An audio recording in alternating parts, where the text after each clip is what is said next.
সুধী দর্শক মন্ডলী, সুধী বন্ধুগণ, আজ অনেক দিন পরে আপনাদের সামনে উপস্থিত হয়েছি অনন্ত বিশ্ব বার্তায়। গ্রামীণ চিকিৎসক অনন্ত রায়, সেক্রেটারি RMPA ডেভেলপ কমিটি। আমি আপনাদের সামনে প্রতিনিয়ত যেভাবে মেডিকেল বুলেটিন থেকে ধারাবাহিক বর্ণনা দিয়ে যাই, আজকেও সেই মেডিকেল বুলেটিন থেকে আপনাদের সামনে কিছু কথা তুলে ধরছি।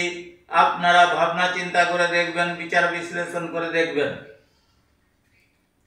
আমাদের দেহের তাপমাত্রাকে উপরোক্ত গণ্ডির মধ্যে যখন বাঁধা যায় না, তখনই আমাদের জ্বর হয়। প্রচণ্ড দৈহিক পরিশ্রমের পর কিছুক্ষণের জন্য কিন্তু আমাদের দেহের তাপ বেশি থাকে। ঠান্ডা করবার সব প্রচেষ্টা চালু হয়ে তারপর আস্তে আস্তে তাপমাত্রা কমে আসে। গরমের দেশে অনেক সময় দুপুরে বাইরে থেকে ঘুরে আসার পর তাপমাত্রা বেশি থাকে, বিশেষত শরীরের জল কমে গেলে। জ্বরের প্রধান কারণ হলো শরীরে যে কোনো ধরনের সংক্রমণ। শরীরে জীবাণু ঢুকলেই রোগ হয় না, বেশিরভাগ সময় শরীরের প্রতিরোধ ব্যবস্থা জীবাণুদের পরাজিত করে, তখন আমরা বুঝতেই পারি না। কিন্তু জীবাণুরা শক্তিশালী হলে বা রোগ সৃষ্টি করলে তখন শরীরের প্রতিরোধ ব্যবস্থা সাথে সাথে জোরদার লড়াই চলে। এই লড়াই বিভিন্ন কোষের বিপাকীয় ক্রিয়া বাড়িয়ে দেয়, এতে শরীরের তাপমাত্রা বেড়ে জ্বর হয়। সেই দিক থেকে জ্বর ভালো। জ্বর দিয়ে শরীরের গন্ডগোল বুঝতে পারি। এই গন্ডগোল কখনো আপনা থেকে মিটে যায়, কখনো ওষুধের সাহায্য নিয়ে গন্ডগোল মেটাতে হয়। অনেক সময় খুব বাচ্চা বা বয়স্কদের প্রতিরোধ ক্ষমতা কম থাকে, সেক্ষেত্রে জীবাণু সংক্রমণ হলেও জ্বর হয় না।